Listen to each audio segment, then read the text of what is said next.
байцгаана уу? Од мөндөр сугаас таны амрыг ирэм мэдчилж байна. Тэгэхээр химийн элементүүдийг хэрхэн нээсэн бэ? Өнөөдрийн нэвтрүүлэг маань цахиурын тухай ярихад бэлэн болоод байна. Тэгэхээр өнөөдрийн нэвтрүүлгийн хамтран ажиллагчаар чанарыг танд авчирна урайтай, хүүхэд бидний ирээдүйн урайтай, Бекутан Kids болон Од мөндрийн алтан гишүүд маань ажиллаж байна. Тэгэхээр өнөөдрийн нэвтрүүлэг NTV телевиз бол Од мөндөр радио 107 болон эсвэл 83.3 дэх нартаа сонсож авах эсвэл үзэх боломжтой. За нэвтрүүлгийн зочноор Монгол Улсын их сургуулийн физик электроникийн техникийн профессор Батотхон багш маань ирээд байна. Тэгээ бидэрт юуны тухай ярьж хөө хэрэг захиур гэдэг элементийг бид хүн төрөлхтөө ер нь яг яаж нээсэн тий анх айгүй сонирн байгаа юм. Тэр нөгөөх нь одоо ингээд нэг Америкт байдаг Silicon Valley гэдэг үлээ тий. Тэр чинь одоо ингээд янз янзын нөгөө гарааны компани, том технологийн компани тиймэрхүү газрууд хөгжиж идэг юм зүйл болсон. Тэгэхээр эхний асуулт би танаас юу асуумаар байгаа гэхээр ер нь яг энэ цахиур гэдэг элементийг бид нар яаж явж байгаад өнөөдрийн технологи хэрэгэлдэг болсон тийм. Одоо гар утас жишээ нь бүх компьютергээд бүх технологиуд өөрсдөө юм цахиур платууд бол бүх цахиурн дээр тогтсон системүүд байгаа тийм үү. Гэтэл яг анханасаа яаж яваад цахиур энэ одоо технологийн ертөнц рүү ороод ирв? За цахиур гэдэг маань мэдээж өнөөдрийн өндөр технологийн хамгийн гол материал. За түүхэнд бол бид нар чинь ингээ хүн төрөлхтөн чулуун зэвсгийн үе, болд зэвсгийн үе, тийм ээ, хүрэл зэвсгийн үе, болд зэвсгийн үе гэл ингээл нөө хэрэгжилж исэн гол материалынхаа төвшнөр үеэ нэрлэдэг байлаа шүү дээ. Үндсэндээ бол бид нар яг цахиурын ирэнд амьдарч байгаа байхгүй. Бидний хамгийн хүчтэй одоо төхөөрөмж, техник, одоо зэвсэг юу байдгийг бүх юмыг л багаж төхөөрөмжийг хүртэл хийдэг хамгийн гол материал бол цахиур. Тэм учраас цахиур гэдэг бол өнөөдрийн бидний амьдарч байгаа иргэний гол тодорхойлогч материал болж байгаа. Гэхдээ цахиурыг яг амьдралд маш одоо өндөр бүтээлтэйгээр нэвтрүүлж хэрэгэлсэн нь бол 20 дугаар зууны дундаас гэсэн үг. Одоо яг дэлхийн 2 дугаар дайны дараахнаас цахиур бидний амьдралд хамгийн чухал материал болж орж ирсэн. Өөрөөр хэлбэл электроникийг цахиур дээр хөгжүүлсэн гэсэн үг. Өмнө нь бол цахиур химийн элементийн хувьд бол 19 дугаар зууны одоо ихээр 18 дугаар зууны төгсгөл үеэр нэгдсэн ба. Хэрэглээнд орохоос 100 жилийн өмнө нэгдсэн шүү дээ. Ер нь бол яг электроникийн хэрэглээнд орохоос. Бүр тэр дээр үед тий. Угаасаа цахиур маань өөрөө нүрс төрөгчтэй их төстэй шүү дээ. Хамгийн гадна бүрхүүл дээр 4 электронтой. Тэм учраас цахиур бол ерөнхийдөө нүрс төрөгч ямар бүтцийг үзүүлж гэнэ үү тэрнтэй их төстэй бүтцийг үзүүлдэг болохоор хаасаагүй таарлтна гэсэн үг. Гэхдээ нүрс төрөгч маань одоо манай дэлхийн царцтаст ерөөсөө 1% ч хүрэхгүй. Эзэлж байгаа хэмжээгээр нүрс төрөгч бол. Гэтэл дэлхийн царцтаст цахиурын эзлэх хувь хэд гэж 28 бараг 30. Юуны хүчил төрөгчийн дараа орохоор юм биш тий 30 28 гэдэг чинь шууд хоёрт орж. Тий хүчил төрөгч нь 46.6 бараг 47% байна. Тэгэхээр ерөөсөө энэ дэлхийд дээр ерөөсөө хамгийн илбэг материал болж таарч байгаа байхгүй. Тэгсэн мөртлөө өөрөө химийн идэвхээр маш өндөр учраас дандаа аливаа зүйлтэй нэгдмэл хэлбэрээр олдно. Өөрөөр хэлбэл одоо цахиурын давхар эсэл буюу элс тэр чигээр силикат гэж нэрлэдэг цахиурын нэгдлүүд байна. Тэгэхээр цахиур маань бол бидэнд бол маш илбэг. Харин хүн төрөлхтний бүр маш нарийн технологид таньж мэдж нэвтрүүлсэн нь бол их хожуу 20 дугаар зууны дундуур яг дэлхийн 2 дугаар дайны дараа ерөнхийдөө нээсэн нөгөө агас дамжуулагч материалын хэрэглээг нь маш өндөр болгож өгсөн. Транзистор гэдэг зүйл нэгдлээ шүү дээ. Эндээс ихт. Тэгтээ мэдээж дэлхийн 2 дугаар дайны өмнө бол хагас дамжуулагч цахиурын нэгдлүүдээр хийсэн диодуудыг бол ашигладаг байсан. Тэгтээ тэр үед бол зүгээр ингээ анзаараад байхад цахиураасаа илүү селени гэж нэг бодис байдаг шүү дээ. Селен. За тийм. Селен. Тий. Тэр их хагас дамжуулагч шулуутгагч диодонд хэрэглэгддэг байсан. Селен шулуутгагчуд гэж хийдэг байсан. Нэгсэндээ цахиураас өмнө бол селенээр диод транзистор арай байгаагүй диодыг хийдэг байсан юм. Тий. диод хийдэг байсан. Шулуутгагч диод хийдэг. Тэгээд ер нь бол яг диод гэдэг үг маань өөрөө хоёр электрод гэсэн товчилсан үг байхгүй юу? Тэгэхээр хоёр электрод гэдэг чинь анод катод гэсэн үг. Тэгээ нөгөө вакуум тюб биш үү? Тэр чинь яг 19-р зууны төгсгөлд нэгдсэн хамгийн эхний нөгөө гүйдлийг нэг чигт урсгадаг диод буюу тэр үедээ нөгөө диод гэж хэлэхээсээ илүү валв буюу одоо клапан гэж нэрлэдэг байсан. Гүйдлийн клапан. Одоо усанд хоолойнд үл буцах клапан гэдэг байдаг шүү дээ. Ус зөвхөн нэг тишээ л урсгаас биш буцаж урсдаггүй. Тэрнтэй яг адилхан үүрэгтэй цахилгаан гүйдлийг нэг л тишээ урсгаад буцаадаггүй. Тэм учраас одоо тэгж нэрлэдэг байсан. Тэр нэг вакуум хоолойн диоднуудыг. Тэгээд дараа нь хагас дамжуулагч материал нэгдээд селений чухал байр суурь эзэлж явж байгаад тэгээд цахиур. Гэхдээ мэдээж хамгийн одоо илүү хагас дамжуулагч шин чанараа үзүүлдэг өндөр чанартай электрон төхөөрөмж болж болох үйс материал нь бол бас цахиур биш. Нөгөө Германы байхгүй. За. Гэтэ энд би нэг юмыг гайхчлаа. Одоо нөгөө нэг өмнө нь диод дээр селенийг хэрэгэлдэг байж байгаа. Тэгээд дараа нь хагас дамжуулагч орж ир. Хагас дамжуулагч гэдэг чинь яг тодорхойлт нь юу вэ? Энгийнээр бол. Нэрнээс нь харахад бол хагас дамжуулдаг материал юм шиг байна. Гэхдээ эн чинь яг бүрэн ямар нэгэн магадгүй монгол хэлээр манай одоо Ахмад үеийнхэн анх ингээд 20 дугаар зууны ихэнх үед ингээд Герман, Франц руу яваад сураад дөнгөж шинжлэх ухаантай танилцаад ирж байгаа л янз бүрийн одоо үг хэллэгүүдийг монгол хэл рүүгээ орчуулж хэрэглэх шаардлага гарсан байж таарна штэ. Тэгэж явж байхдаа л орос хэлээр дамжуулсан уу яасан энэ оросоор полупроводник гэдэг байгаа хагас дамжуулагч гэсэн хэллэг монгол хэл рүү орчуулагдж орж ирсэн ба. За яг нарийн ингээ ярих юм бол хагас дамжуулагч гэдэг нэр тийм зохимжтой ч юм уу ч юм уу одоо айгүй шүмжлэлтэй хандаж болохоор англиар бол semiconductor буюу ерөнхийдөө бараг дамжуулагч гэсэн утгатай тий. Гэхдээ яг зарим тохиолдолд semi гэдэг үгийг хагас гэж бас орчуулагддаг. Тэгээ ерөнхийдөө бол яг нэрний хувьд бол одоо ингээ хэрэглээ сурцсан үг. Тэгээ хүмүүс бол хагас дамжуулна гэхээр нөгөө нэг тишээ гүйдлгүүгээд нөгөө тишээ гүйдлгүүхгүй байгааг л хагас гэдэг юм байна гэж буруу ойлгоод байдаг. Тийм бол байхгүй. Хагас дамжуулагч материал гэдэг маань тодорхой нөхцөлд дамжуулагч шиг цахилгаан гүйдлийг аль ч зүг рүүгээ дамжуулж чадна. Тодорхой нөхцөлд тусгаарлагч шиг тусгаарлаж чадна. Ийм хоёр шин чанарыг үзүүлэх нь шүү дээ. Тусгаарлагч бол дандаа тусгаарлана, дамжуулагч бол дандаа дамжуулна. Хагас дамжуулагч бол дамжуулагч болж болно, тусгаарлагч болж болно. Тэгэхээр одоо чи транзистор гэдэг зүйлийн тухай ярьдаг ш бид нар. Гүйдэл гүйлгэжсэн гүйлэхэ байлаа хаагтчлаа гэдэг. Тэр чинь хагас дамжуулагч нь л тийм эд шидийг үзүүлж чадах байх. Тэгэхээр транзистор чинь өөрөө тийм хагас дамжуулагчудаар бүтсэн объект байна, тий. Тийм объект юм. Гэхдээ транзистор чи яг ажиллах нь яагаад гэдэг вэ? Ямар ч нэг 3 хөлтэй юм байдгийг би аягуулсан санаад байгаа. Тий. Транзистор ч одоо тэгээ дотроо бас их олон янз. 3 хөлтэй юм чинь бол бүгд л 3 хөлтэй. Нөгөө биполяр транзистор гэж хамгийн анхны одоо амьдралд нэвтэрсэн транзистор байна. Одоо ч гэсэн бас мэдээж хэрэгэлдэг. Түүний дараа нөгөө field effect буюу оронгийн эффекттэй транзистор гэж гарч ирсэн. Тэр нь болохоор зөвхөн хүчтлэр удирдагддаг болохоор гүйдэл хэрэглэдэггүй, удирдахад гүйдэл хэрэглэдэггүй. Тийм болохоор маш бага гүйдлэр одоо ажилдаг гэсэн үг. Энерги хэмндэг транзистор шинэ. Энэ яг манай одоо бидний өнөөдрийн энэ технологийн хөгжлийн гол тулгуур нь багхгүй. Field effect транзистор гэдэг оронгийн транзистор. За одоо харин орчин үед дахиад нэг 3 дахь транзистор гарч ирсэн. Нөгөө биполяр транзистор, оронгийн транзистор хоёрын давуу талуудыг бүгдийг нийлүүлж агаад тусгаарлагдсан гейттэй биполяр транзистор гэдэг IGBT гэж товчилдог. Одоо энэ эрчим хүчний системүүд тийм ээ. Одоо цахилгаан төхөөрөмжүүдийн хувиргуурууд, энергийн хувиргуурууд гэх бүх юмд маш хүчтэй чадaltaй юм болгонд хэрэгжилж байгаа. Одоо цахилгаан машины удирдлаганд байна. Галт тэрэгний удирдлаганд хүртэл байна.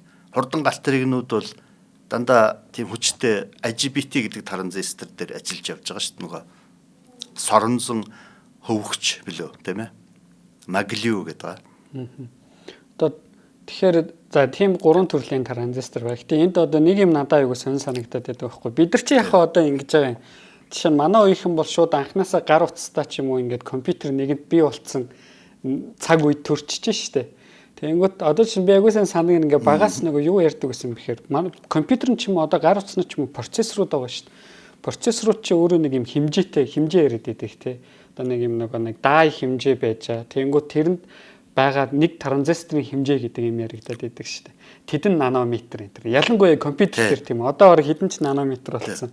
Би нөгөө 10 жил сонирхдаг байхад дөнгөж 25 нанометр ч гарч илээ. Одоо орог тэрнээс жижиг болсон баг. Тэгэхээр нанометр бол транзисторын хэмжээг хэлээд байгаа. Тэгэхээр хамгийн анх нөгөө асуулт нь юу гэхээр хамгийн анх бид нар цахиур гэдэг элементийг яагаад транзисторт хэрэглэе гэж одоо сэтгэсэн тийм. Яагаад цахиур тэнцээ айгу нөгөө нэг чухал тоглолт хийчихв. Яагаад энэ нь одоо ингээд ашигтай болсон юм бол дээрэс нь энэ транзистор гэдэг системүүд яаж энэ компьютеруудыг ажиллах боломжтой болгоод байна те. Тэр тухай та ярьж байгаа. Тэ. Түрүүн дурдсан нөгөө Германы гэдэг элемент бол цахиураас илүү одоо хагас дамжуулагч шин чанараа үзүүлж чаддаг. Ер нь бол элбэг дэлбэг байсан бол Германыгаар бүх юмыг хийх юм бол хамаагүй илүү болох байсан гэж хэлж болно.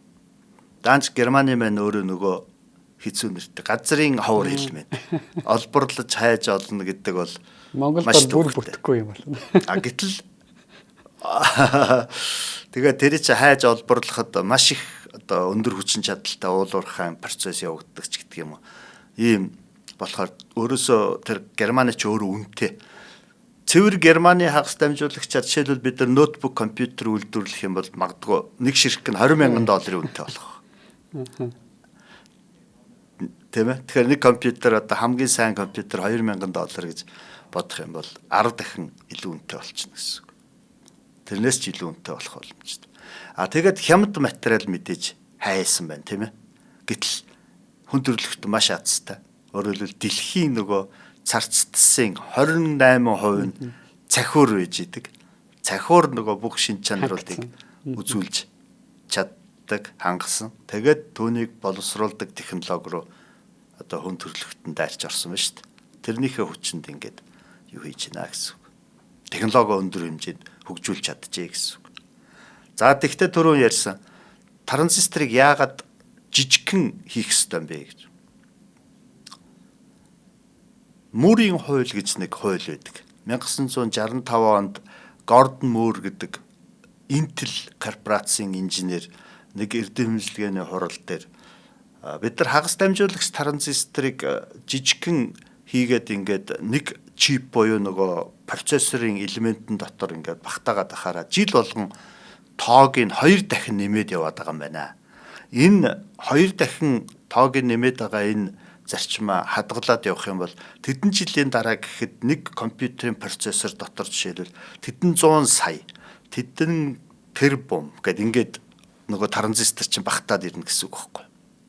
Маш олон транзисторыг нэг юмд багтаавал нөгөө хийх үйлдэл нь илүү сайжирна гэсэн үг. Хурдан болно, хүчин чадал нь өндөр, компьютерийн чинь хүчин чадал нэмэгдээл яваад байна гэсэн үг байхгүй.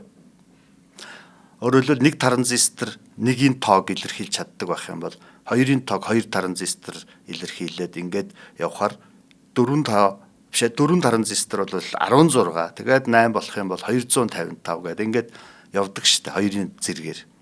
Тэгэхээр өнөөдөр бол компьютерийн хүчин чадал бол процессорын дотор нөгөө Nvidia гэдэг компани чинь 120 тэрбум транзистор багтаачлаа штэ. Нөгөө GPU гэдэг график процессор дотор 120 тэрбум транзистор багтаж байна. Ингээд ахаар нөгөө компьютер чи хүчин чадал нь өсөд.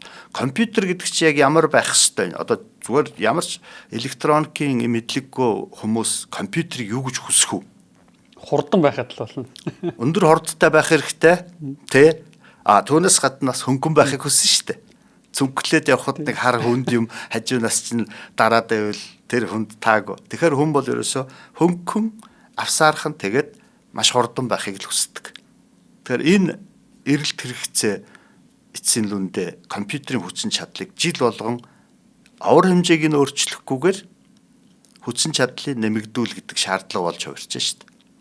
Тэгэхээр чи авар хэмжээг нэмэгдүүлэхгүйгээр компьютерийнхаа хүчин чадлыг нэмэгдүүлнэ гэхээр яах болж байна вэ? Дотор нь байгаа элементийг жижигхэн болгоод авах хэрэгтэй.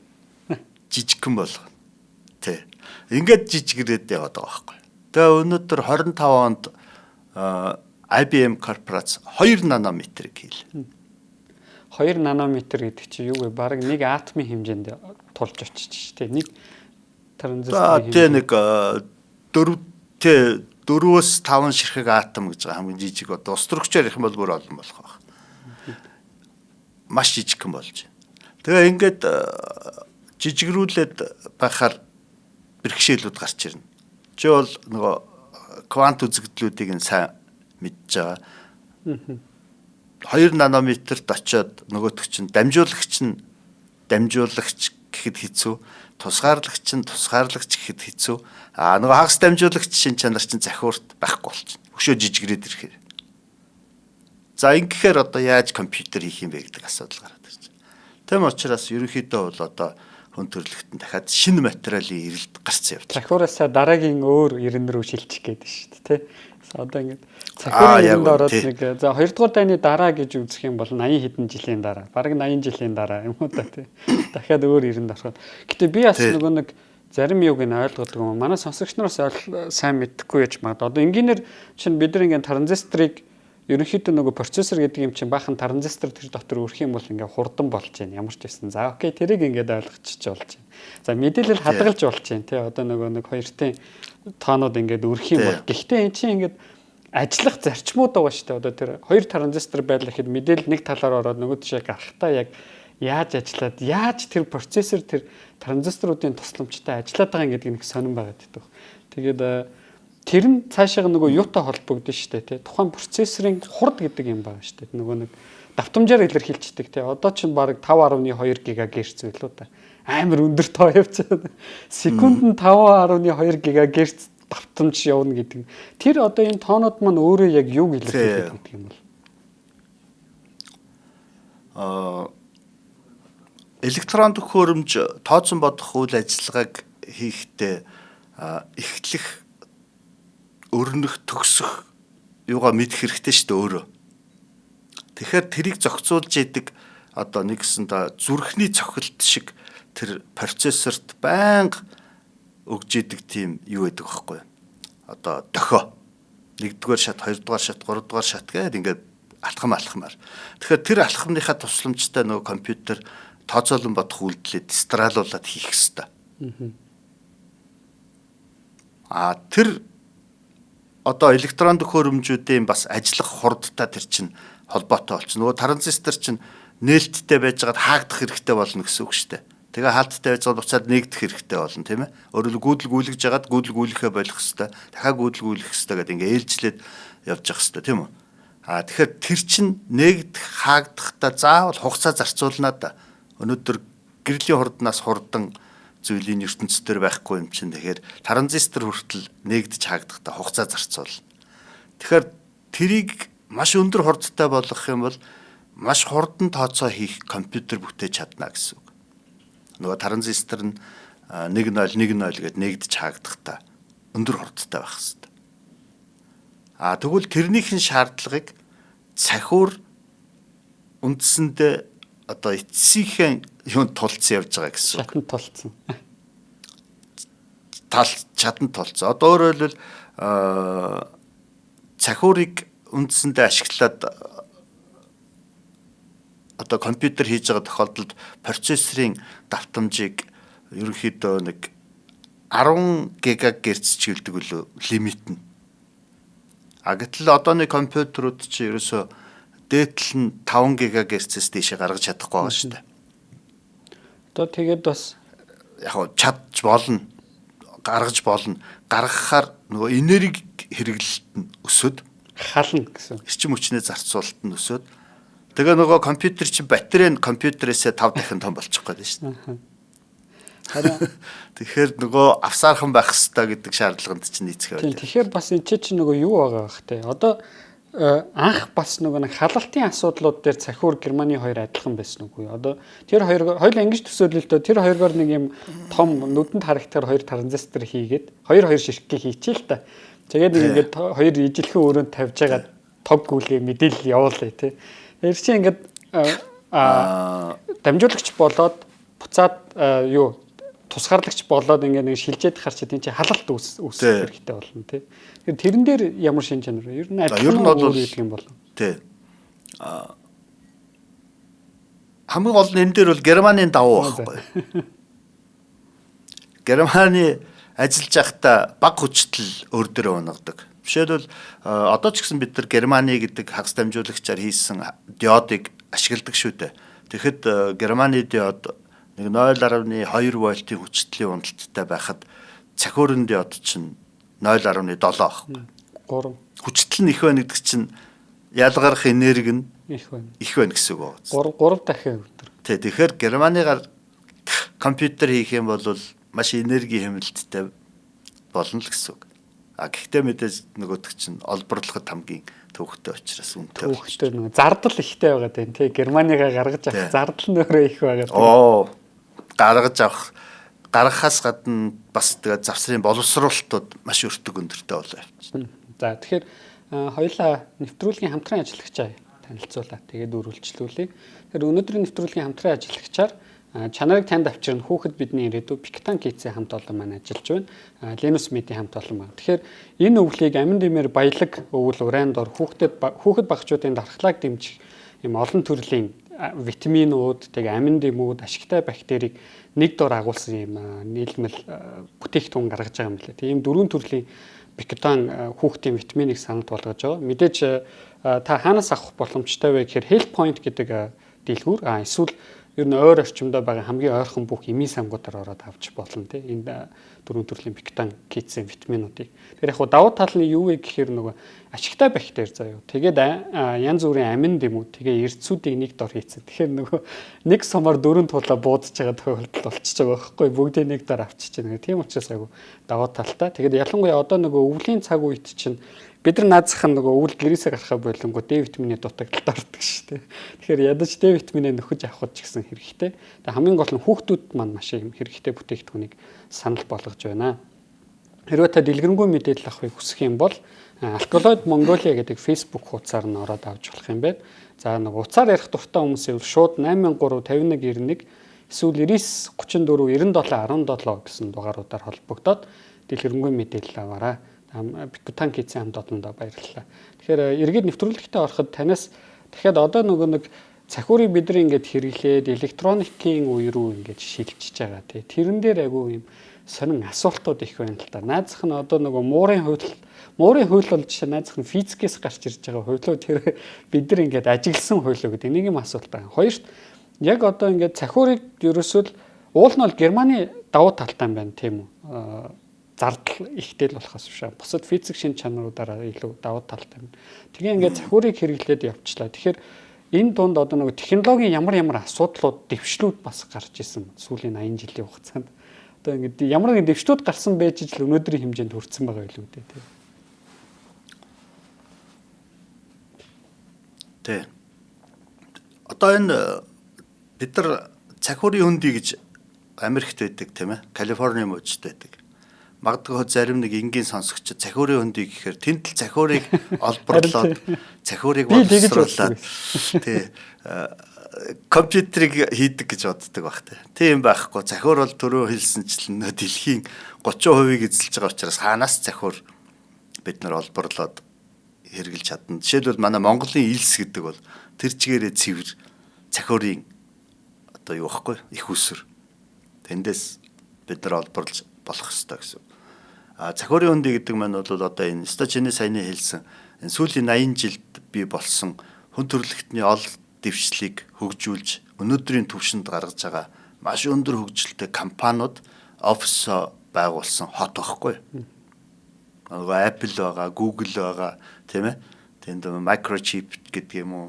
Тэгэл тэр байтугай тэнд чинь YouTube, Netflix хүртэл офис нээсэн мэдээллийн технологийн компаниуд хүртэл тэнд донд үз тараад байгаа. Тийм хотыг хэлж байгаа. За тэгэд Энэ цахиур гэдэг зүйлээр электроникийн эд ангуудыг хийдэг болсон үеэс аль болох жижигхэн хийгээд байвал нөгөө олныг багтаагаад хийж байгаа төхөөрөмжийн маань тооцсон бодох чадвар энэ бүх юм дээшлээд байна гэдгийг олж харсан. Түрүүний дурдсан тэр Гордон Мур байхгүй. Тэгээ Гордон Мур гэдэг хүний хэлсэн энэ 2 дахин транзисторын тоог олшруулад чипнийхээ хүчин чадлыг 2 дахин нэмэгдүүлээд байх юм бол бид нар одоо 10 жилийн дараа 20 жилийн дараа ийм төвшөнд хүртэл хөгжиж болох нэ гэсэн чиглэлийг гаргаж ирсэн. Тэгэхээр эн чинь ерөөсөө байгалийн хууль биш байгаа зү. Цэвэр эдийн засгийн зүй тогтолыг харуулсан хуулихгүй. Тэгээд энэ Мөрийн хууль маань эцсийн дүндээ юг хэлдэг вэ гэхээр 20 дугаар зууны эхнээс ахуулаад 20 дугаар зууныг ер нь дуустал хүн төрлөختөн техник технологи ямар нэгэн шин дэвшил нээлт гаргаж ирвэл тэр нь эдийн засгийг тодорхой түвшинд одоо урагшлуулж өгдөг. Хүний амьдралд хэрэг болдог, тийм ээ. Нийгэм бас тэрний дагуу хөгждөг ийм зүй тогтол байсан. Гэтэл 21-р зуун гарснаар хүн төрлөختөнд юу тулгарч байна вэ гэхээр нөгөө эрэлт хэрэгцээ эдийн засаг нь урдаа ороод за дараа жил гэхэд чи компьютерийг тийм хүчин чадалтай болгосон байхгүй бол эдийн засагт ийм хохирол учраад ингэж одоо хямрал үүсэх гээд шүү гэсэн ийм эдийн засаг нь урдаа гарчаад техник технологиг чирж явдаг болчиход байгаа байхгүй. Тэм учраас л энэ хөгжилтэй орнууд чинь энэ технологид анхаарлаа тавиад технологийн компаниудыг хөгжүүлэхэд асар их хэмжээний мөнгө цутгаад байгаа. Одоо ингээд эдийн засаг нь харин урдаа гараад яачих шиг боллоо те. Миний санахын л сүүлийн ямар ч байсан бараг 10 хэдэн жил баха. Бараг Apple-аас хойш байх гэ. Одоо нэг жил болгон шинэ юм технологи, шинэ одоо технологи гэхээс илүү бүтээгдэхүүн зарлагддаг болсон те. Шинэ Apple-ийн утас гэдэг ч юм уу. Шинэ ялангуяа би нөгөө нэг байн гейминг лаптоп сонирхдаг байхгүй. Тоглодог хүн чинь тэгэнгүүт жил болгоны нэг юм шинэ гейминг лаптоп гарна. Тэгсэн ингээд би сүүлийн 5 жил ревю уншиж ангууд юу гарч ирж байгаа вэ гэхээр одоо ингээд шинэ технологи бол гарч ирэхгүй байх шүү. Бүтээгдэхүүнүүд ингэж араараасаа гарч ирээд тэгэнгүүт технологийн компаниудын чи асуудалд орж ирлээ. Ямар асуудалд орж ийн гэсэн нөгөө та нар технологи хийхгүй байна тий. Ерөөсөө ямар ч юм одоо ингэж өмнөх шиг юм гоё онцгой технологиуд байхгүй болчлоо гэсэн юм юмнууд яваад идэх байхгүй дандаа. Тэрний л одоо бас нэг энэ бас өөрөө яг тэр эдийн засаг урдаа гарцны нэг одоо шинж тэмдэг явж явах шиг байна тий. Яг үнэ.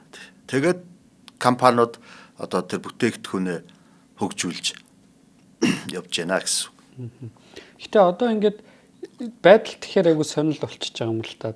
Ямар ч зүйл дэлхийд дээрх цахиурын нөөц дуусна гэдэг ойлголт бол байхгүй бах тий. Нийт юуных нь энэ одоо манай одоо царцтас гэдэг байгаа чи одоо доошоогоо 70 км гүн үргэлжлэх давхарга шүү дээ дэлхий. Тэгээд тэр одоо хөрс шорооны маань одоо бараг 30% нь цахиур гэхээр бид нар бол цахиурын хомсдолд орно гэж байхгүй. Гэтэл тэрнээс нь төрүүлээд технологи маань өөрөө өөр элементүүдийг шаардаад одоо өөр нэг юм шаардаад. Яг тий одоо дараагийн төвшний элементүүдийг ялангуяа ямар одоо материалыг ашиглавал нөгөө илүү өндөр хүчин чадалтай хурдтай компьютерийн эд ангийг бүтээж чадах вэ гэдэг рүү яваад байна гэсэн. Гэхдээ одоо зүгээр яг энэ дээр мэдээллийн чанартай хэлэхэд бол бас дараагийн хамгийн хүчтэй кандидат материал бол нүрс төрөгч шүү дээ. Амьдралын суур болсон материал. Тэм бидний амьдралын суур болсон нүрс төрөгч гэдэг атом яг цахиуртай адилхан хамгийн гадна бүрхүүлдэ 4 электронтой тэгээ холбоосууд нь их төстэй явагддаг. Гэтэл нүрс төрөгч өөрөө цахиураас маш олон юмар давуу. Жишээлбэл зүгээр л дан нүрс төрөгч байгаа мөртлөө нөгөө diamond холбоос гэдэг яг очир алмаас чинь нүрс төрөгч шүү дээ. Цэвэр нүрс төрөгч. Хамгийн энэ хорвоо дээр хатуу тийм ээ. Ийм материал тэгсэн мөртлөө цахилгаан дамжуулдаггүй тусгаарлагч. Гэтэл нүрс төрөгч дахиад арай өөр холбоосонд оролцохоор металлик шин чанартай буюу цахилгаан дамжуулдаг болчдөг. Жишээлбэл нөгөө графин балчулуу. Графин чинь бүтцэн тэгснэ өөр дахиад зүгээр атомын бүтцэн өөр юунаас алмазын бүтцээс нөгөө атомын бишээ нөгөө холбоос нь өөр гэсэн үг. Атом бол атомаараа нүрс төрөгч бол нүрс төрөгч яриад байгаа. Тэгээ хоорондоо холбогдож материал болж тогтохдоо их өвөрмөц өөр холбоос үүсгэждэг. Тэгэхээр нөгөө хатуу шин чанар нь байхгүй болж байна. Тусгаарлагч биш цахилгаан дамжуулдаг шин чанартай болж байна, тийм ээ. За тэгтэл одоо сүүлийн үед их сонирхолтой материал гарч ирээд байгаа. Нөгөө CNT буюу carbon nanotube. Энэ нь болохоор бүр хагас дамжуулагч шин чанартай. Ингээд нөгөө бас юуны дараагийн кандидат материалууд зөндөө олон янзаараа гарч ирээд байгаа зүгээр. Өнөөдрийн ярианаас хазаачих гээд магадгүй. Цахиур гэдгээс. Цахиурын дараагийн кандидат. Яг одоо ингээд нэг цахиур маань жоохон хөгшин сэдв болж хувирж байгаа юм байна л та. Тэг яг одоогийн энэ цаг үед хоцрогдож байгаа гэдэг шүү дээ. Тэг ер нь бол хоцрогдох тал руугаа орж байгаа сэдв гэсэн. Тэгэхээр яг ямар ч гэсэн бид нар ингээд цахиурыг 80 жил ашиглаад ер нь бол өнөөдөр технологийн ч эдийн засгийн хувьд ч баг нэг бүх боломжит хувилбаруудын одоо тулгачаад байгаа юм байна те. Технологийн хувьд ямар ч байсан энийг. Тэгээ ирээдүйд энэ кандидатууд аа. Тэгэхээр хоёрт хамтран ажиллагчаа танилцуулчаад нэвтрүүлгийнхын төгсгөл энэ ирээдүйн кандидатуудын тухай сонирхъя те. За ирээдүйд бид нар цахиураас шилжээд энэ чинь нэг гэсэндөө бид нар ийм одоо хоёр иргэний заагд амьдарч ийн гэсэн үг шүү дээ те. Цахиурын ирнээс дараагийн нэг иргэн рүү шилжиж байгаа тэр заагд амьдарч ийн. Тэгэхээр яг ямар иргэн рүү шилжих тухай танаас дэлгэрэнгүй сонсъё. Тэгэхээр нэвтрүүлгийн хоёрт хамтран ажиллагчаар манай од мөндөр сувгийн маань алтан гишүүд маань хамтран ажиллаж байна. Тэгэхээр од мөндөр сувг маань жил болгоны 8 сарын 1-ний өдөр тэгээд эх жилийнхэн 7 сарын 1-ний өдрийг хүртэлх одоо нийт 1 жилдээ цацах 1000 дугаараа шууд танилцуулчихдаг байхгүй бид нар тухайн жилийнхэн дугаарыг. За ингэж танилцуулаад тэгээ нэг дугаараа 100 төгрөгөөр үнэлээд за ингэж нэг жил нийт дугаараа 100 төгрөгөөр үнэлчихэр чинь 1000 дугаар чинь 100 мянган төгрөг болно. За ингээд 100 мянган төгрөгийг та манай сувгийн ингээд дэмжиж ивэл те янз янзын нэг хүмүүс таардаг ингээд танаа сувгийг дэмжих гэсэн юм аа яаж туслах уу гэдэг ч юм уу те спонсорлээ гэдэг хүмүүс таардаг. Тэнгүүд бид нар алтан гишүүд гэдэг юм тусдаа групп нээгээд тэр хүмүүс маань нэг дугаарыг 100 төгрөгөөр үнэлээд нийтдээ 100 мянган төгрөгийг худлаа хөгжлийн банк iBank 94000 4000 419 104 518 гэсэн дансны дугаарт шилжүүлснээр алтан гишүүн болдог. За алтан гишүүн болохдоо ингэ шилжүүлэхдээ гүйлгээний утган дээр өөрийнхөө фэйсбүүкийн нэр утасны дугаараа бичихгүй болдгоо шүү манайхан. Зарим хүмүүс зүгээр л амжилт хүсье ч юм уу гоё шүү өтергээ бичдэг. Тэгээд буцаагаад нөгөө хүмүүсээ олох гэж айгүй юм цаг үрдэг одоо тий асуудал гардаг. Тэгэхээр заавал фэйсбүүкийн нэр ч юм уу утасны дугаараа бичиж байгаарай. За ингээд манай одоо од мөндрийн алтан гишүүн болж манай дугааруудыг одоо дэмжих боломжтой. За ингэснээр бас юм янз янзын давуу талууд байгаа. Тэр нь юу вэ гэхээр ихэнх одоо нэвтрүүлгүүд маань шууд лайваар цацагддаг. Нэгсэндээ YouTube-д апплод хийж орохоос өмнө лайваар цацагддаг. За тэгж ангууд янз янзын паян болно. За тэр паянгуудыг харж одоо нэг хүний мод дурлаж болно тий. Тэгэж нөгөө талд нь бас янз янзын VIP ивентүүдийг зарладаг байгаа. Спортын өдрлөг гэдэг ч юм уу. Эсвэл шинэ жилүүдийг од мөндрийн одоо энэ жил чи 2 жилийн хаа гэдэг чинь ийм зүйлүүд дээр оролцох боломжтой байдаг ба. Тэгэхээр та шинжлэх ухааны танин мэдхүүг дэмжсэн үзэгч болохыг хүсвэл од мөндрийн алтан гишүүн болоороо мөн өнөөдрийн дугаарыг дэмжиж ажиллаж байгаа алтан гишүүдтэй баярлалаа. За ингээд нэвтрүүлгийн төгсгөлд одоо нөгөө цахиурын ирнээсээ шилжиж байгаа тухай ярих хэрэгтэй болчихж байгаа юм л. Нэг гэсэндээ хоёулаа жоох юм хоцрогдсон сэдв ярьчихж байгаа юм байна шүү дээ. Өнөөдөр 21-р зуунд бол цахиур гэ. За ингээд цахиурыг бид нар 80 жил ашиглажлаа. За окей, nice. Ингээд лаглаг компьютертэй болчлоо. Тэг орчин үеийн компьютерүүд чинь бүр ямар ч амар ингээ. Тэгээд нөгөө AI ч гэдэг юм гараад ирлээ нэг талдаа одоо нөгөө нэг програм дээр бол тий. Нөгөө талд та ингээд түрүүн ярьлаа шүү дээ. Юуны нүрс төрөгч байж болно. Тэр айгу сонирхол байна л да. Нэгтээс нүрс төрөгч чинь өөрөө айгу түгээмэл элементүүдийн нэг баг тий. Бас олборлоход гайгүй байдаг санагдаад. Цахиураасаа бараг гайгүй гайгүй. Тэгэхээр яагаад нүрс төрөгч хүчтэй ороод ирв? Үгүй нүрс төрөгч нөгөө яагаад дэлхийд дээр жишээлбэл нүрс төрөгч элбэг юм шиг бидэнд санагдаад байгаа вэ гэхээр нүрс төрөгч чинь хамгийн нөгөө гол нь амьдралыг тэтгэдэг материал гэхгүй. Тийм учраас бидний одоо энэ дэлхий дээр байгаа амьд ертөнцийг бол нүрс төрөгчийн амьдрал гэдэг. нүүрс төрөгчийн амьдрал. Тийм учраас одоо жишээлбэл бид нар нүүрс гэдэг манай Монголын чухал баялаг ба шүү дээ. Нүүрс газар дор бөөнөрөө тэр нүүрс төрөгч яаж цугларсан юм бэ? Энэ бол байгалийн процесс буюу тэр нөгөө олон сая жилийн өмнө ой шугуу байжгаад тэгээд дарагдаад нүүрс төрөгч нь нүүрс болоод үлдсэн ба шүү дээ. Тэм болохоор амьд байгаль тэр нүүрсийг нэг дор цуглуулсан байхгүй. Бид бэлдээд өгсөн байна уу? Тий. Тэрнээс биш нийт одоо энэ дэлхий дээр байгаа материалуудын дунд бол нүүрс төрөгч чинь 1% хүрэхгүй гэдэг ба шүү дээ. Тэгэхээр уг нь ховор юм байсан байгаа зү. Олон сая жилийн амьдралын процесс нүүрс төрөгчийг хуралдаж цуглах юм боломжийг үүсгэж байгаа байхгүй. Тэгэхээр яг уу яг нүүрс төрөгчийн давуу тал нь бол юу вэ? Захиураас. Яг бидний хувьд бол одоо яг энэ манай дэлхий дээр ингэж олон сая жил олон тэрбум жил амьдрал хөгжих гэж оролдох явцдаа бол нүүрс төрөгчийг нэг дор ингэ цуглуулад өгсөн ба шүү дээ. Тэндээс бол нүүрс төрөгч өөрөө боловсруулахад амархан атом ялгаж авах тийм ээ. Дараагийн бүтээгдэхүүн хийхэд ч юм уу. Гол нь тэрийг яаж хийх вэ гэдэг технологийнхаа нууц руу хөндөрлөгтөн одоо явж байгаа гэсэн. Нэгсэнд за тэгээд одоо энэ орчин үед тий 21-р зуун чинь материал судлалын зуун болчиход байна шүү дээ. Ямар материалыг юунд ашиглавал маш чухал вэ? За тэгэхээр нөгөө шинэ материал гаргаж авах гэж нэг асуудал байна. За материал гэдэгт бол дандаа цэвэр атомыг бодоод иж болохгүй л дээ. Шинээр атом зохион бүтээх гээд байгаа юм байна гэсэн юм бол биш. Жишээлбэл одоо хагас дамжуулагч материал чинь нөгөө химийн үйлэх системийн 4-р бүлгийн элементүүд. Дээрээсээ нүүрс төрөгч, цахиур, тэгээ германы, цагаан туглаг, хар туглаг гэдэг. Цагаан туглаг, хар туглаг хүртэл металл мөртлөө бас тодорхой хэмжээний хагас дамжуулагч шин чанартай байна шүү дээ. За тэгвэл ийм технологи гараад ирсэн. Үйлэх системийн 3-р бүлгийн элементийг 5-р бүлгийн элементтэй холих дээр 4-р бүлгийн элемент шиг хагас дамжуулагч болчихсон. Тэр байтугай 2-р бүлгийн элементийг 6-р бүлгийгтэй холихоор хагас дамжуулагч болчихсон. Одоо бидний хэрэгжилж байгаа энэ улаан ногоон хөх өнгийн гэрэл гаргадаг лед гэрэл гэдэг нь шүү дээ. Эн чинь цахиур биш байхгүй юу? Угаасаа цахиураас тэр бидний хүссэн өнгөнүүд чинь гардаг байна. Тэнд юу байгаа вэ гэхээр цинк селени, галлиум арсений, тийм ээ?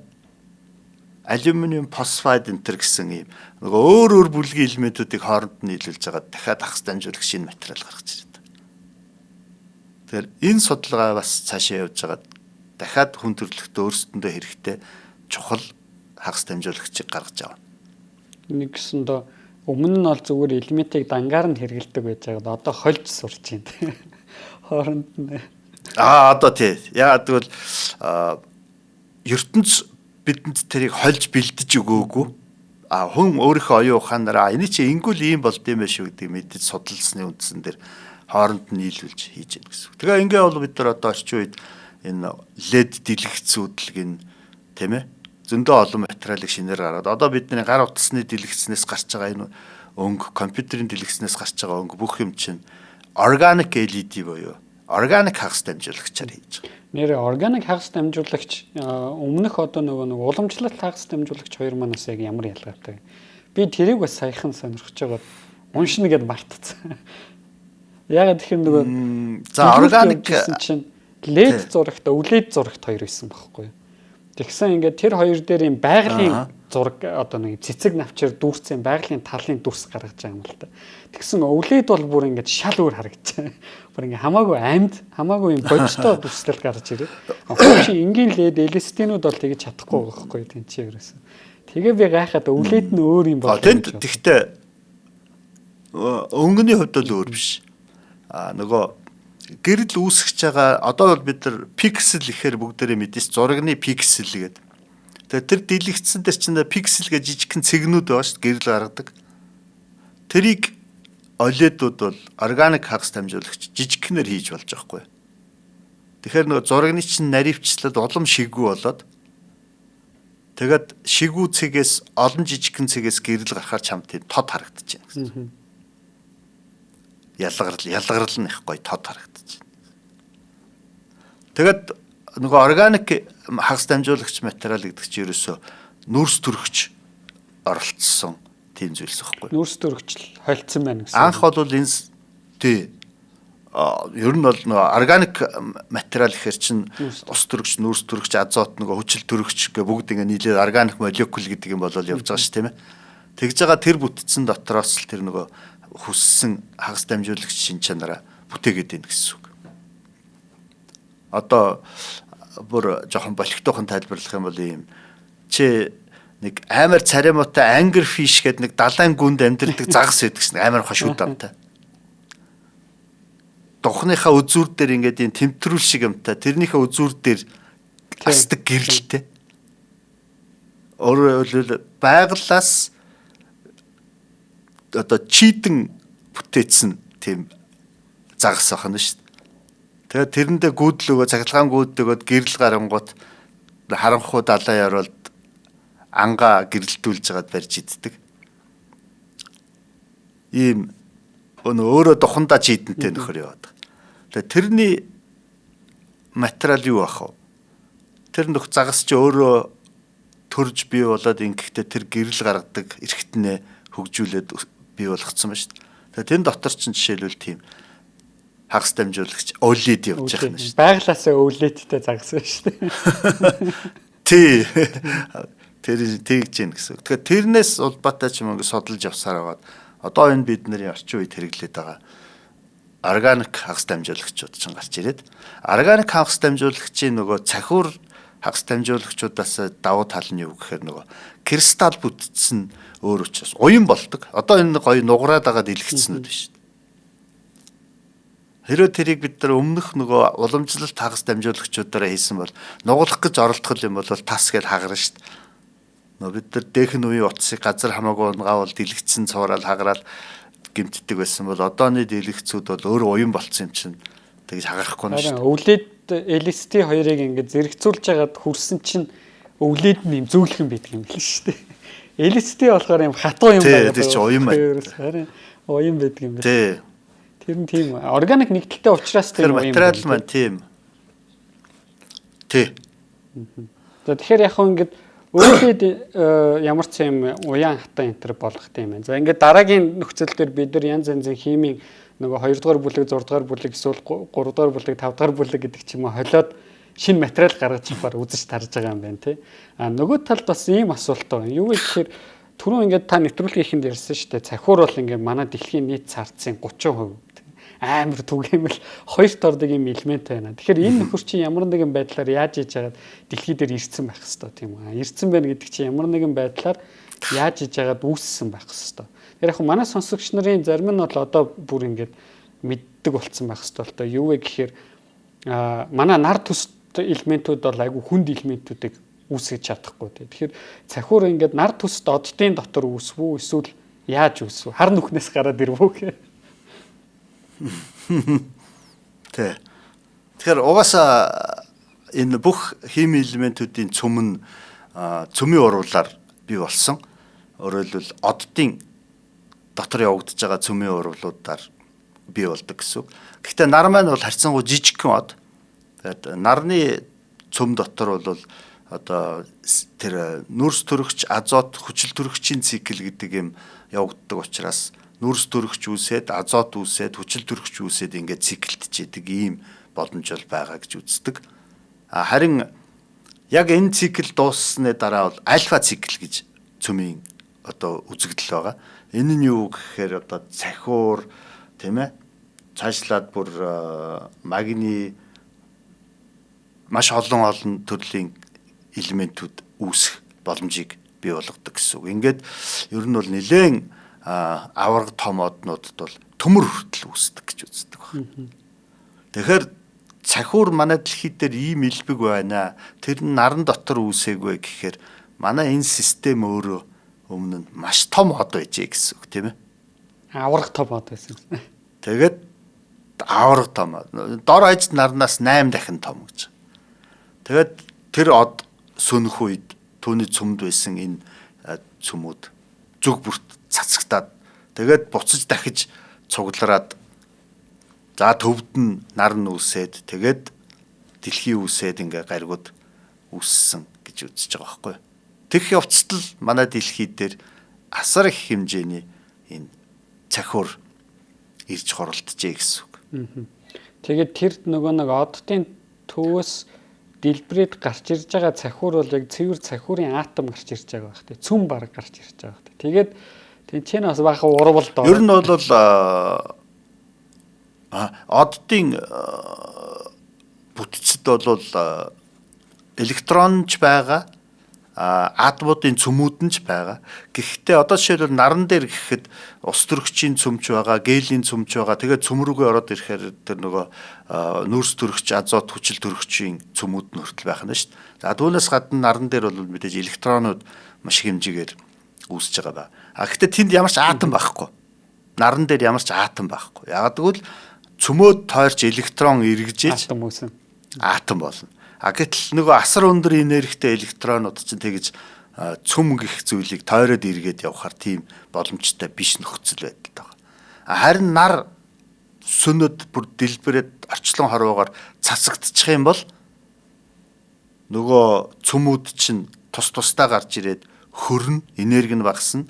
Электронууд ч гэсэн цацагдаа сарнж явахдаа хөрөөд энерги нь багасна. Ингээд харин нөгөө нэмэгт цэнэгтэй цөм, сөрөг цэнэгтэй электронууд яах вэ? Нэг олж аваад яг жинк атом болчих واخгүй. За дараа нь атом болцсныхоо дараа нөгөө Ньютоны хуулиар гравитацийн таталцалд ороод нэгнтэй бөөгнөрөө цугларсаар байгаад тэгэл ер нь гариг үүсдэг гэсэн.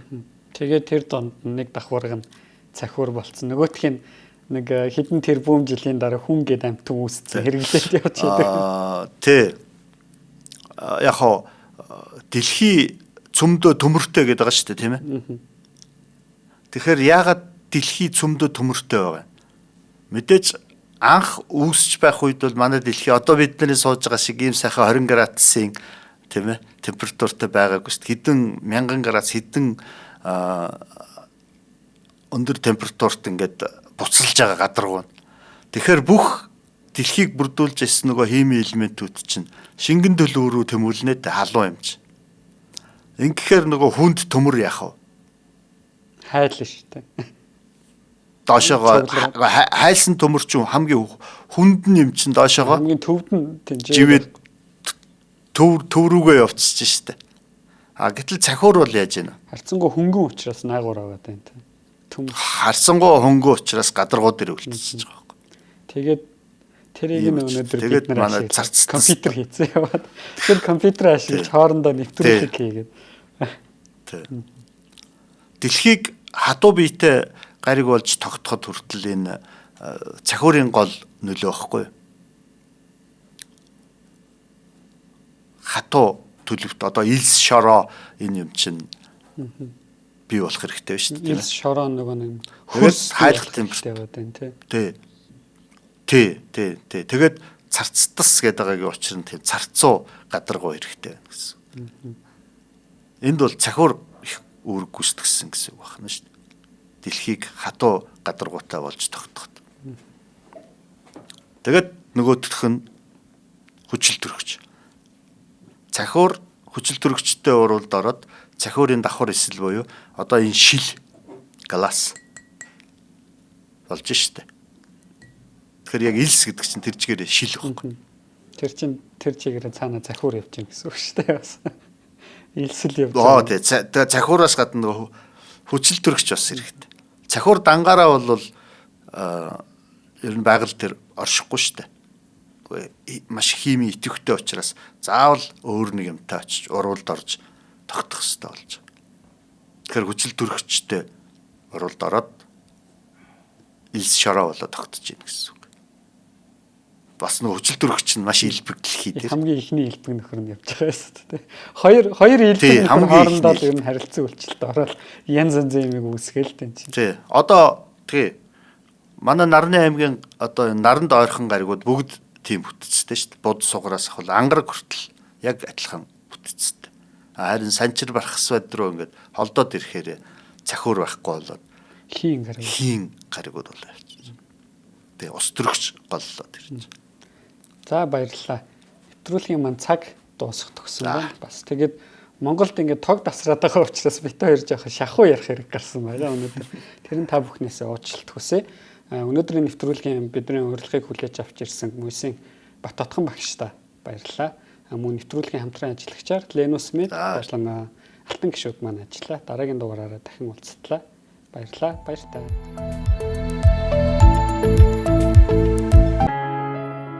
Нэвтрүүлгийг хүлээн авсан Нарны аймгийн монголчуудтай баярлалаа.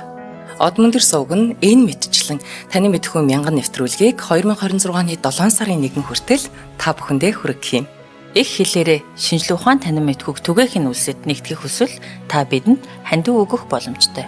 Жилдээ ганцхан удаа 100,000 төгрөгөөр биднийг дэмжснээр шинжлэх ухаан танин мэдхүйг түгээх энэ үйл хэрэг амжилттай үргэлжлэх юм. Одмондөр нэр дээрх Худалдаажлын банкны дансгаа 4191 Тэг 4518. Та 100,000 төгрөгөөр шилжүүлэхдээ гүйлгийн утга дээр нь өөрийн нэр болон утасны дугаараа заавал бичээрэй. 100,000 төгрөг хандалснаар Одмондөр сувгийн алтан гишүүн болох юм а. Шинжлэх ухаан танин мэдхгүй Монголд ялах болтугай.